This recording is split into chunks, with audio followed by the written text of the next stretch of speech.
नमस्कार साथियों, आप सभी का स्वागत है आपके अपने YouTube चैनल बनी ब्रिलियंस पर। और मैं आपका साथी मोतीलाल।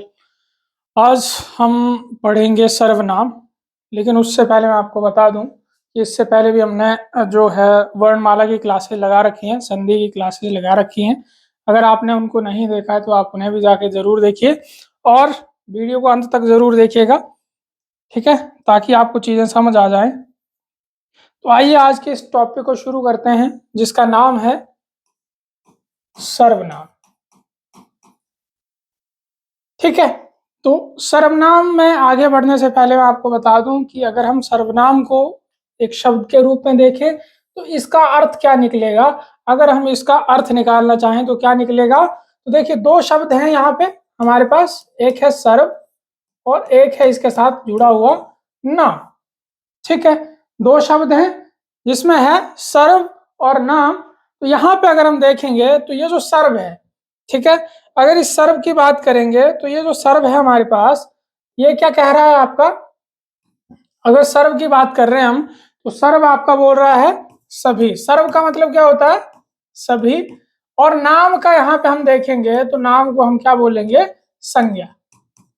ठीक है, अगर आपने संज्ञा वाला टॉपिक पढ़ा है तो आपको पता है जो नाम होता है उसको हम क्या बोलते हैं, संज्ञा कहते हैं। ठीक है, तो अब सर्वनाम जो है अपने आप में क्या बन गया, सभी और संज्ञा। अभिप्राय क्या बना इसका, कि सभी संज्ञाओं के स्थान पर प्रयुक्त होने वाले शब्द।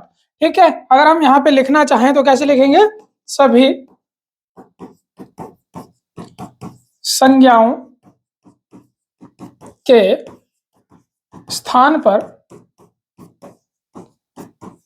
प्रयुक्त होने वाले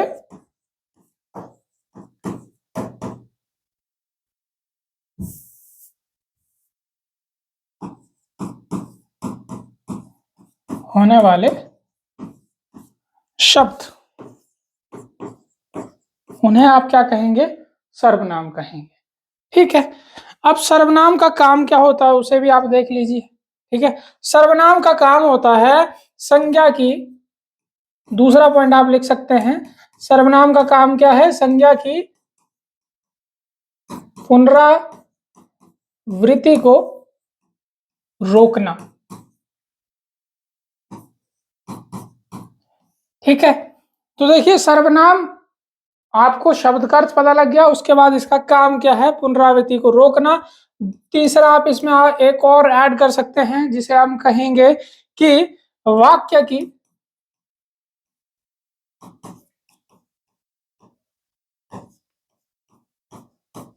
सुंदरता को बढ़ाना।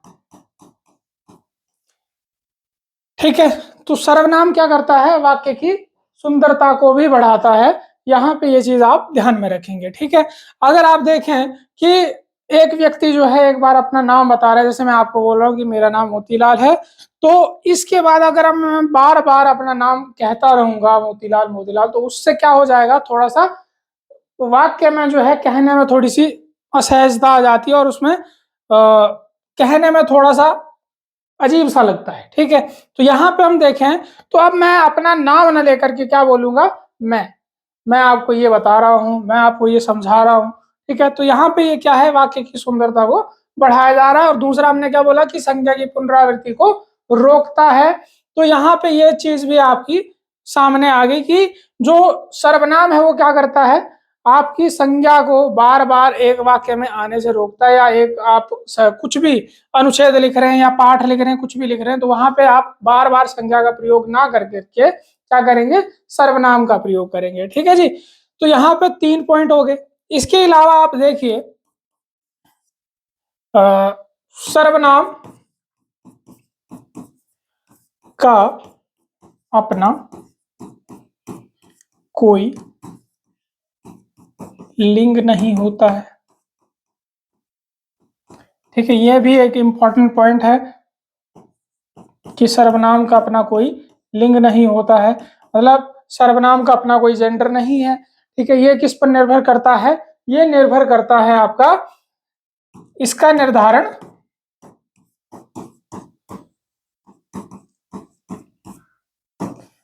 क्रिया पद से होता है।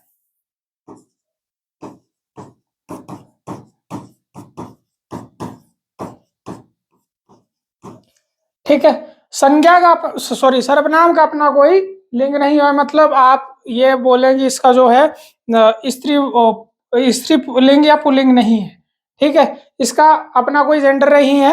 इसका जो है निर्धारण किसके आधार पर होता है? इसका निर्धारण होगा आपका जो है क्रिया के आधार पर। जैसे हम उदाहरण लिखेंगे तो यहाँ पे उदाहरण के तौर पर आपका आ गया कि वह स्कूल जाता है। तो यहां से हमें क्रिया से पता चला कि वह क्या है? लड़का है, ठीक है। वह क्या है? लड़का है। अब यहाँ पे हम दूसरा देखें तो यही वाक्य अगर हम इसी को ऐसे लिखें, वह स्कूल जाती है, ठीक है। तो यहाँ पे ये क्या हो जाएगा आपका? ये हो जाएगा कि वह क्या है? लड़की है। तो यहाँ पे हमें क्रिया मतलब सर्वनाम से पता नहीं चला कि वह कौन है, ठीक है। हमें किससे पता चला है? हमें पता चला है आपका, हमें पता चला किससे? हमें पता चला क्रिया से, ठीक है। तो ये चीज आप ध्यान में रखेंगे कि सर्वनाम का अपना कोई जेंडर नहीं है। इसका जो जेंडर बताया जाता है वो किसके द्वारा बताया जाता है? ये बताया जाता है आपका क्रिया के द्वारा, ठीक है। इसी में आप एक दूसरा पॉइंट ऐड करें तो जो संज्ञा सर्वनाम होते हैं वो क्या होते हैं? किन शब्दों के अंतर्गत आते हैं? विकारी शब्दों के अंतर्गत आते हैं। सर्वनाम जो है, सर्वनाम शब्द विकारी, सर्वनाम शब्द विकारी शब्दों के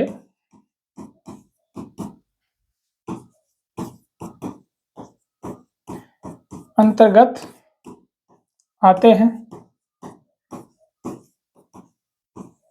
ठीक है। तो इस चीज का भी आप ध्यान रखेंगे कि सर्वनाम जो है, सर्वनाम शब्द किन शब्दों के अंतर्गत आएंगे? विकारी, ठीक है। अर्थ या प्रयोग के आधार पर आपके शब्द के दो भेद होते हैं, जो होते हैं विकारी और अविकारी शब्द, ठीक है। विकारी शब्द कौन से शब्द होते हैं? जिनमें लिंग वचन काल कारक पुरुष के आधार पर क्या हो जाता है? परिवर्तन हो जाता है। तो सर्वनाम में भी आप देखेंगे तो क्या हो जाता है? परिवर्तन हो जाता है। जैसे वचन के आधार पर परिवर्तन करके देखें तो हमने एक उदाहरण लिखा ऊपर, वह, ठीक है। वह का उदाहरण यहाँ पे बहुवचन क्या होगा? वे, ठीक है। तो इसमें परिवर्तन हो जा रहा है, विकार मतलब आ रहा है, तो ये क्या है? विकारी शब्द है। इस चीज को आप ध्यान में रख लेंगे, ठीक है। इसके अलावा यहाँ पे एक और पॉइंट आप ऐड करेंगे, क्या? एक और पॉइंट ऐड करना है आपने, जिसे बोलेंगे हम सर्वनाम शब्दों की मूल संख्या।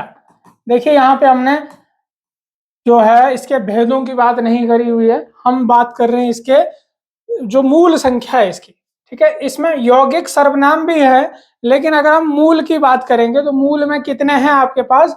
संख्या में कई बार सीधा क्वेश्चन पूछा जाता है कि सर्वनाम शब्दों की मूल संख्या कितनी है? कितनी है भाई? 11 है, ठीक है। अब कौन कौन से हैं वो भी देख लो आप। मैं, तू, ठीक है, वह, यह, ठीक है, कौन, क्या,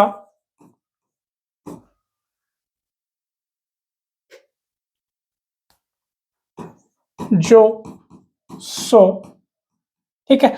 कितने हो गए हमारे पास? 3, 3 6, 2 9, ठीक है। आप,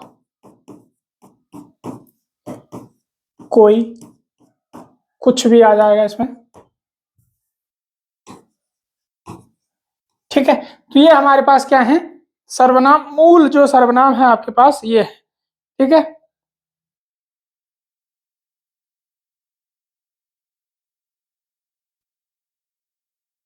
ठीक है, तो ये हमारे पास क्या है? मूल सर्वनाम है। यहाँ पे ये चीज देख लीजिएगा आप, ये हो गया हमारे पास 11 मूल सर्वनाम। इसमें अगर आप यौगिक बनाएंगे तो यौगिक जो सर्वनाम बनेंगे वो कैसे बनेंगे? इसमें परसर्ग जोड़ करके, क्या जोड़ करके? परसर्ग मतलब कारक चिन्ह जोड़ करके आप क्या बनाएंगे? इसमें यौगिक सर्वनाम बनाएंगे। जैसे मैं से क्या बनेगा? मैं में अगर आपने जोड़ दिया ने, क्या बन गया? मैंने, मेरा, मेरा भी बन सकता है, मेरे, मुझे, ये सारे जो हैं आपके यौगिक सर्वनाम में आएंगे। ठीक है। तू से तुम, तुम्हें, तुम्हारा, आप, आपसे आपका, अपना, ये सारे जो हैं क्या आ जाएंगे, यौगिक सर्वनाम आ जाएंगे। जैसे आप लिखेंगे आपका, ठीक है, आपकी, आपकी दया से, ठीक है। तो ये क्या है, ये है यौगिक सर्वनाम। लेकिन जब मूल सर्वनामों की बात करेंगे तो मूल आपके पास ये 11 ही आएंगे जो हमने यहाँ पे लिखे हुए हैं। इनको आप नोट कर लीजिएगा ताकि आपको आने वाले समय में इस चीज का लाभ मिल सके। ठीक है जी। नेक्स्ट अगर हम पॉइंट देखना चाहें यहाँ पे, तो अब आप यहाँ पे आ जाइएगा कि सर्वनाम के भेद कितने हैं। सर्वनाम के भेद कह लो या प्रकार कह लो, ठीक है। सर्वनाम के भेद या प्रकार की बात करेंगे तो कितने हमारे पास, 6, ठीक है। सर्वनाम के हमारे पास कितने भेद आ जाएंगे, 6 भेद आ जाएंगे, जिसमें से पहला आपका आ गया पुरुषवाचक सर्वनाम, ठीक है। पुरुषवाचक सर्वनाम की अगर हम बात करेंगे तो पुरुषवाचक सर्वनाम जो है आपका, वो इसके भी आगे कितने भेद हैं, 3 भेद है, ठीक है। पुरुषवाचक सर्वनाम के भी कितने भेद हैं, 3 भेद हैं, जिसमें से पहला है उत्तम पुरुष, दूसरा आ गया मध्यम पुरुष, और तीसरा आ गया आपका अन्य पुरुष, ठीक है। अब देखिए यहाँ पे अगर हम बात करेंगे पुरुषवाचक सर्वनाम की, मैं आपको थोड़ा सा आइडिया बता दूं कि पुरुषवाचक सर्वनाम है क्या। पुरुषवाचक सर्वनाम की अगर हम बात करेंगे तो यहाँ पे हम जो बात कर रहे हैं, हम बात कर रहे हैं 3 लोगों की। 3 लोग कौन, एक कहने वाला, एक सुनने वाला, और एक तीसरा जो है जिसके बारे में आप बात करोगे, ठीक है। तो यहाँ पे ये है 3 आपके, जैसे फर्स्ट पर्सन, सेकंड पर्सन और थर्ड पर्सन आपने इंग्लिश में भी पढ़ा होगा। तो यहाँ पे देखिए उत्तम पुरुष कौन हुआ, जैसे मैं अभी आपके साथ बात कर रहा हूं या आप यहाँ से पढ़ रहे हो, तो ये क्या है, मैं यहाँ पे क्या हूं, उत्तम पुरुष, ठीक है। आप क्लास देख रहे हैं तो आप क्या हुए, मध्यम पुरुष। आपके किसी मित्र की बात करेंगे हम, वह या यह, ठीक है, या किसी चीज की बात करेंगे हम, तो ये क्या है, ये आ जाएगा आपका अन्य पुरुष में। मतलब आप किसी तीसरे के बारे में बात कर रहे हैं तो वो क्या आ जाएगा आपका, इसमें आ जाएगा अन्य पुरुष। अब मध्यम पुरुष में भी आप एक चीज का ध्यान रखिएगा, सेकंड पर्सन या मध्यम पुरुष कौन होता है, जिसमें आप देखें जिससे जिससे बात हो रही है, जिससे बात हो रही है वही आपका क्या होता है, मध्यम पुरुष होता है। ये नहीं कि कोई दूसरा, मतलब 2 लोग बात कर रहे हैं एक दूसरे के साथ, जो सुन रहा है या एक कह रहा है, तो कोई तीसरा अगर उस बात को सुन रहा है तो वो क्या आ जाएगा, वो मध्यम पुरुष में नहीं आएगा, ठीक है। जिससे बात हो रही होती है, ठीक है, वही आपका क्या होता है, मध्यम पुरुष होता है। इस चीज को आपने ध्यान में रखना है, ठीक है। तो इस चीज को आप नोट कर सकते हैं, ठीक है। यहाँ पे अगर मैं आप देखना चाहें तो मैं आप यहाँ पे क्या जोड़ सकते हैं, हम, ठीक है। यहाँ पे आप तू भी जोड़ सकते हैं, ठीक है। तू या आप, यह और वह, ये क्या आ जाएंगे आपके पुरुषवाचक सर्वनाम में आ जाएंगे। आगे इसको डिटेल में देखेंगे हम। डिटेल में क्या, इतना इसमें आप इतना ही ध्यान रखिए, बस इतनी सी कहानी है इसकी पुरुषवाचक सर्वनाम की। अगर आप ज्यादा डिटेल में जाएंगे तो उसमें भी यही चीजें होंगी कि उत्तम पुरुष कौन होगा, जो कहने वाला है, ठीक है। मध्यम पुरुष कौन है, सुनने वाला, ठीक है। सुनने वाला भी कौन, जिससे बात हो रही है, ठीक है। और अन्य पुरुष कौन है, जिसके बारे में बात हो रही है किसी तीसरे के साथ, मतलब हम 2 लोग बात कर रहे हैं किसी तीसरे के बारे में, वो क्या आ जाएगा आपका, अन्य पुरुष आ जाएगा। इस चीज को आप नोट कर लीजिएगा, ठीक है। नेक्स्ट अगर हम देखें तो आपका नेक्स्ट आ जाएगा दूसरा निजवाचक सर्वनाम। देखिए निजवाचक सर्वनाम की अगर हम बात करेंगे तो निजवाचक सर्वनाम क्या आ जाएगा, ऐसे सर्वनाम शब्द जिनका प्रयोग बोलने वाला क्या करता है, अपने लिए, ठीक है। निजवाचक, निज का मतलब क्या हुआ, निजी, अपना, ठीक है। तो निजवाचक सर्वनाम की अगर हम डेफिनेशन देखें तो क्या क्या होगा, ऐसे शब्द जिनका प्रयोग जो है बोलने वाला क्या कर रहा है, अपने लिए कर रहा है, कि मैं ये काम खुद से कर लूंगा, भाई आप रहने दो। ठीक है, तो निजवाचक सर्वनाम में अगर आप देखना चाहें कि कौन कौन से निजवाचक सर्वनाम आ सकते हैं आपके, तो वो आप नोट डाउन कर सकते हैं भाई। जैसे आ गया आपका खुद, स्वयं, ठीक है, अपने आप,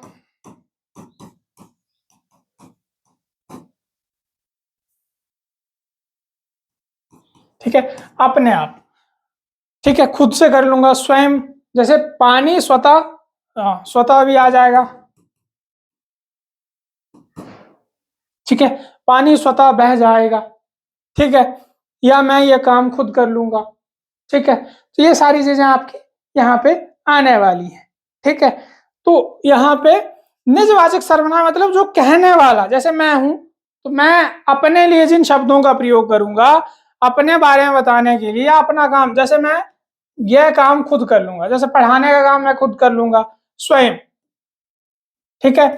स्वयं अपने बारे में बात कर रहा है कोई कि अपना काम स्वयं करो, ठीक है। तो ये भी क्या आ गया, निजवाचक, मतलब खुद से करना, अपने आप। किसी मित्र को आपने कोई काम बोला है, उसने नहीं करा, तो आप प्यार में गुस्से में जैसे ही बोलते हो कि तुम रहने दो भाई मैं अपने आप कर लूंगा, ठीक है, तो वो क्या है, वहां पे आपका आ गया निजवाचक सर्वनाम। तो मैंने आपको स्वतः का बताया कि स्वतः का क्या आ जाएगा, पानी स्वतः बह जाएगा, ठीक है, पानी स्वतः बह जाएगा। तो यहाँ पे आपका आ गया निजवाचक सर्वनाम, ठीक है। इसके जो उदाहरण रहेंगे वो टॉपिक कंप्लीट करने के बाद हम एक पूरा, मतलब जो इसके क्वेश्चन बनेंगे कैसे कैसे बनते हैं, वो सारे उदाहरण भी हम यहीं पे आपको करवा देंगे।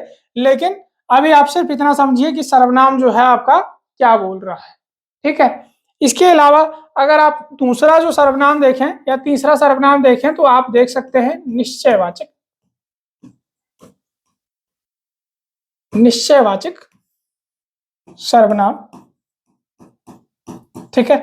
निश्चयवाचक सर्वनाम की यदि हम बात करें तो निश्चय का मतलब होता है कि कोई चीज क्या हो जाए, निश्चित हो जाए कि ये चीज है तो है, ठीक है। जैसे यह जो मार्कर है ये मेरा है, ठीक है, यह मार्कर मेरा है, तो ये क्या है, निश्चित है, ठीक है। और निश्चयवाचक सर्वनाम की अगर हम बात करेंगे तो निश्चयवाचक सर्वनाम भी क्या रहेगा आपका, दो प्रकार का रहेगा, ठीक है। निश्चयवाचक सर्वनाम भी कितने प्रकार का रहा आपका, दो प्रकार का। नंबर एक समीपता बोधक और दूसरा आ गया दूरी बोधक,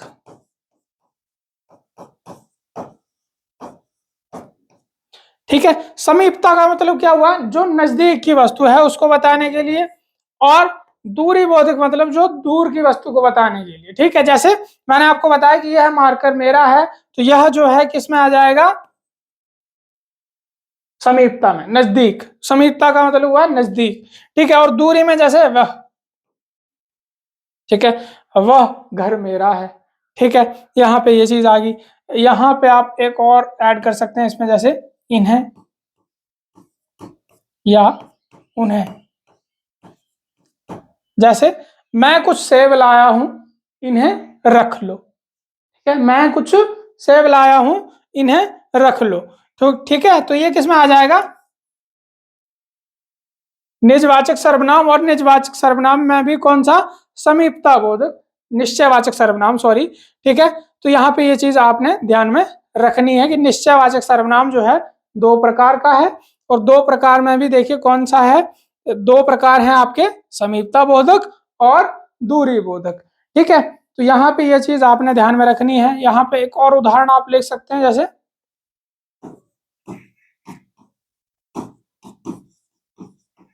बहुत सुंदर है, ठीक है।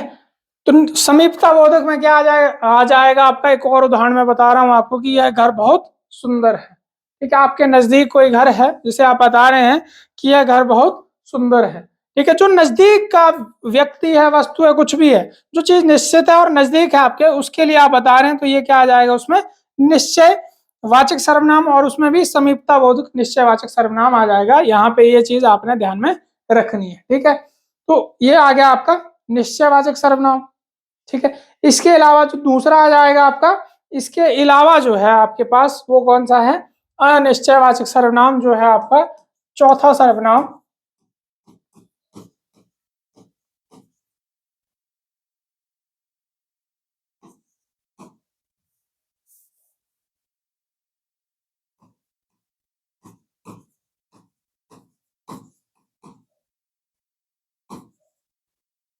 अनिश्चयवाचक सर्वनाम। ठीक है, अनिश्चयवाचक। अब निश्चयवाचक में क्या था? निश्चयवाचक में आपकी चीजें निश्चित थी। ठीक है, निश्चयवाचक में क्या था? चीजें निश्चित थी। अनिश्चय शब्द से ही आपको पता लग रहा है कि जो चीज है आपकी या वस्तु है कुछ भी है, ठीक है, वो क्या है? निश्चित नहीं है। एक बात का ध्यान रखिए, जब भी किसी किसी भी मूल शब्द में क्या होता है, अ उपसर्ग लगता है तो उसका अर्थ क्या हो जाता है? नकारात्मक हो जाता है। ठीक है, अ उपसर्ग जिस भी मूल शब्द में लगेगा उसका अर्थ क्या हो जाएगा? नकारात्मक हो जाएगा। जैसे निश्चय, पहले निश्चय में क्या था? चीजें निश्चित थी, लेकिन इसमें अ उपसर्ग जुड़ने से ये क्या हो गया? अनिश्चय। और मतलब क्या कि चीजें क्या है आपकी?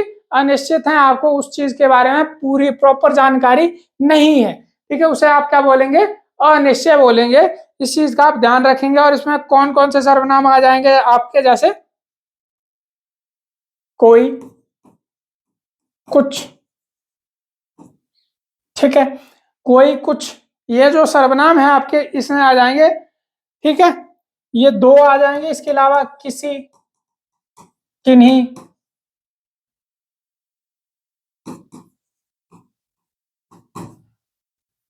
ठीक है, किसी, या मतलब मेन जो होते हैं ये दो ही होते हैं आपके, कोई और कुछ।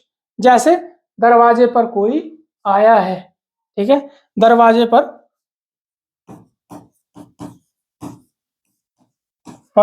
कोई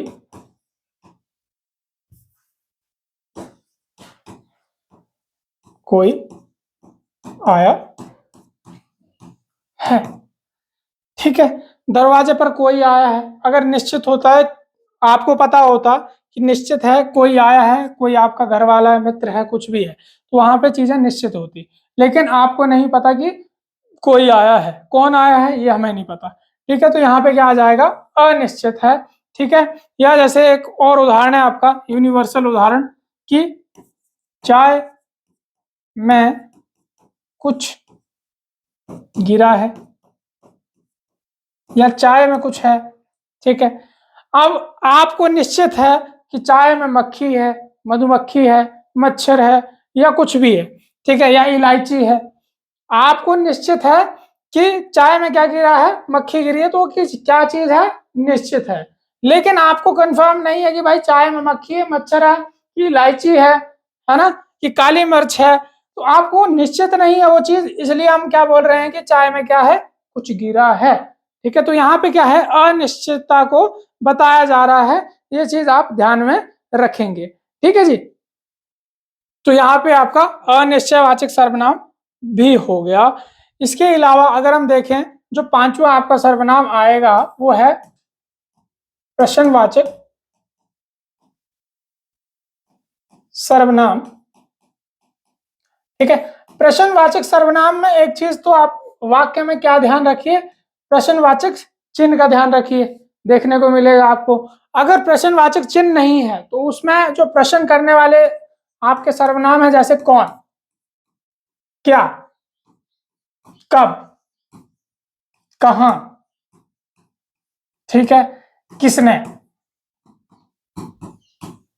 ये सारे आपके जो क्वेश्चन करने वाले शब्द होते हैं वो आपके प्रश्नवाचक सर्वनाम में आ जाएंगे। ठीक है, अब देखिए कौन, जैसे दरवाजे पर कौन है, या आपको कोई रैंडम अननोन नंबर से कॉल आती है तो पहला आपका क्वेश्चन यही होता है कि हाँ भाई कौन बात कर रहा है। ठीक है, तो वहां पे क्या कर रहे हो? आप क्वेश्चन कर रहे हो। ठीक है, दूसरी बात, हाँ भाई क्यों फोन किया है, क्या चाहिए। ठीक है, दूसरी बात, हाँ भाई कब मिलना है, कहाँ मिलना है, किससे मिलना है, क्यों मिलना है। ठीक है, इस प्रकार के जो शब्द हैं या प्रश्न हैं आपके, वो जो भी हैं जहां पे आप प्रश्नवाचक शब्दों का प्रयोग कर रहे हैं वो किस में आ जाएंगे? प्रश्नवाचक सर्वनाम में आ जाएंगे। ठीक है, जैसे कौन बात कर रहा है, ठीक है। दूसरी बात, क्या चाहिए?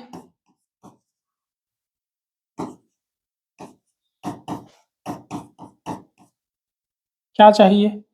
ठीक है, ये भी एक प्रकार का क्वेश्चन ही है। ठीक है, तो यहाँ पे ये चीजें आपने ध्यान में रखनी है। ठीक है, ये क्या है? आपका प्रश्नवाचक सर्वनाम है।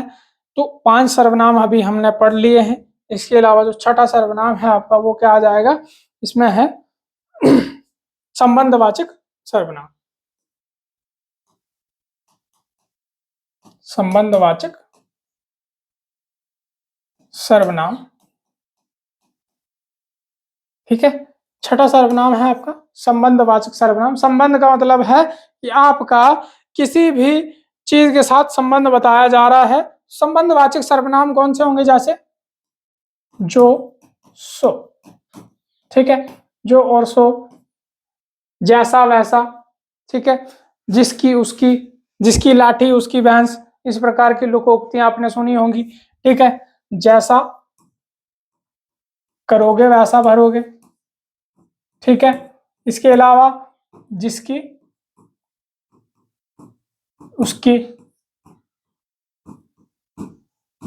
ठीक है, ये जो है आपके क्या बता रहे हैं? संबंध बताते हैं। एक वाक्य का दूसरे वाक्य के साथ, या एक पॉइंट का दूसरे पॉइंट के साथ जो संबंध बताया जाएगा, वो इन सर्वनामों के द्वारा ही बताया जाएगा। ठीक है, जो भरेगा, जो करेगा सो भरेगा। ठीक है, या सो की जगह पे आजकल हम क्या इस्तेमाल कर लेते हैं? हम यहाँ पे वह का भी प्रयोग कर लेते हैं। इस चीज का ध्यान रखिएगा, जो करेगा वह भरेगा। ठीक है, जिसकी लाठी उसकी भैंस, या जैसा करोगे वैसा भरोगे। ठीक है,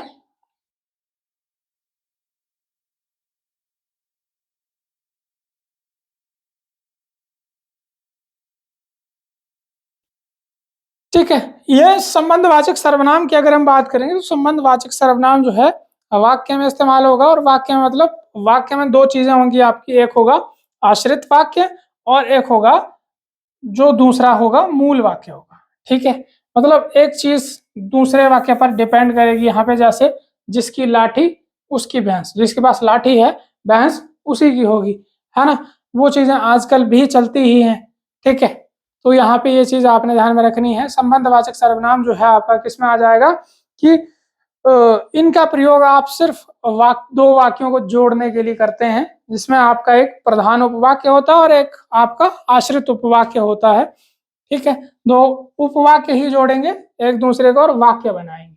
ठीक है, ये आपका सर्वनाम वाला टॉपिक है। ठीक है, इसके जो भी उदाहरण रहेंगे आपके, जो उदाहरण है आपके, वो हम नेक्स्ट वीडियो में करवाएंगे।